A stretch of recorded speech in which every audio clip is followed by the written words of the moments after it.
Alright, so are you recording this? I am recording this. Nonsense. Yes, We are making our way into Paris in this French car, which has been an adventure all to its own. Oh my gosh, there goes another one. Look at this. Okay, so in the United States, here's the difference I've noticed right off the bat.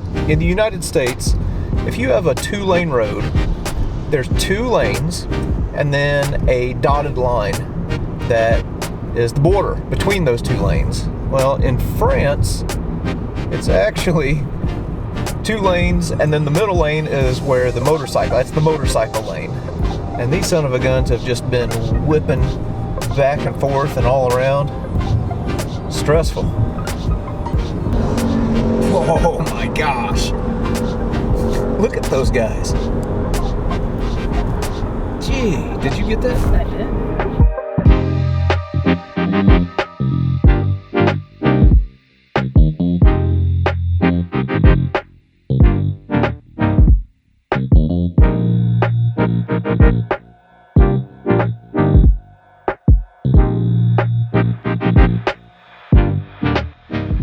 In the United States, whenever you learn about World War II or study it, a lot of it, understandably, is from an American perspective. We look at D-Day, we look at the Battle of the Bulge and Iwo Jima and places like that.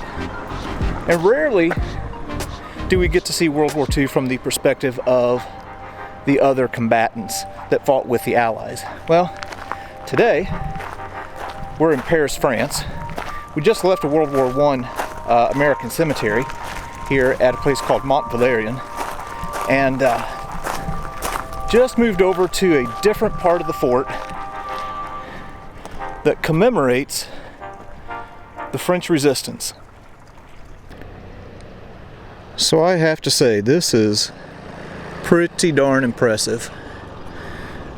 This is a French memorial wall west of Paris, or on the western fringe of Paris, that commemorates the resistance of the French people during World War II, something that they are quite proud of, and rightfully so.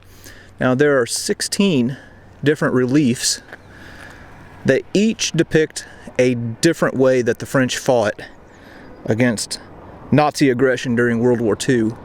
So we're going to go up and take a little bit closer look at that.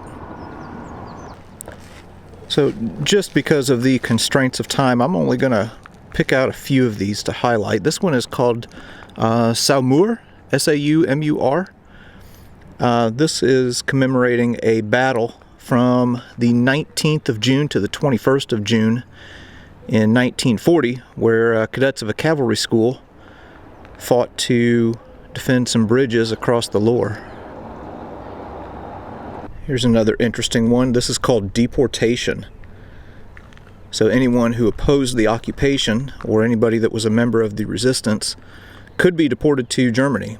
And of course, the Jews, by the tens of thousands, were sent to concentration camps. Wow, that one is powerful. Now, this one is exceptionally interesting. I like this one. This is simply called Paris. Okay, so it shows, one hand freeing the other one from bondage. You can kind of see the broken chain there on the right. And the contours right in here on the outside match the contours of the city of Paris. So this is commemorating the liberation of Paris from the Nazis. And this right here is called the Flame of Resistance. Wow. So much like other eternal flames, like the one over Kennedy's grave or the one underneath the Arc de Triomphe, this one never goes out. Wow.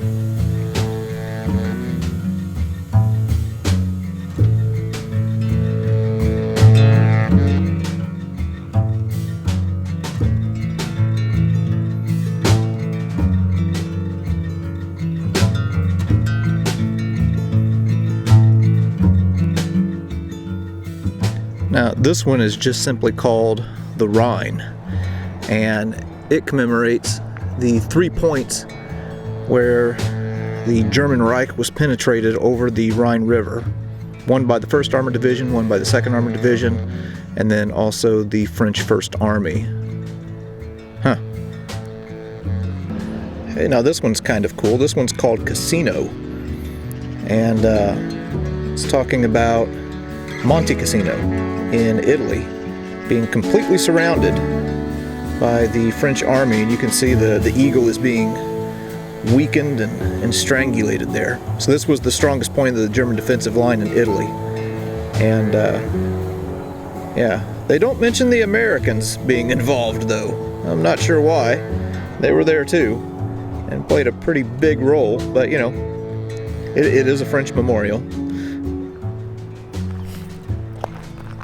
Now, it's completely appropriate that this spot right here was chosen as the site for this memorial.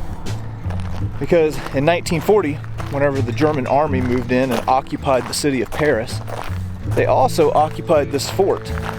And just on the other side of these walls, this was the place where French resistance fighters were brought to be executed by the German army. So there were a lot of people that gave their life. Now, we just talked to somebody in the visitor center, and unfortunately we can't go in there today because this is still an active military base. But it's a place where a lot of people died in the name of liberty and freedom. Very, very cool place. This was an unplanned stop, but I'm glad that we stopped here.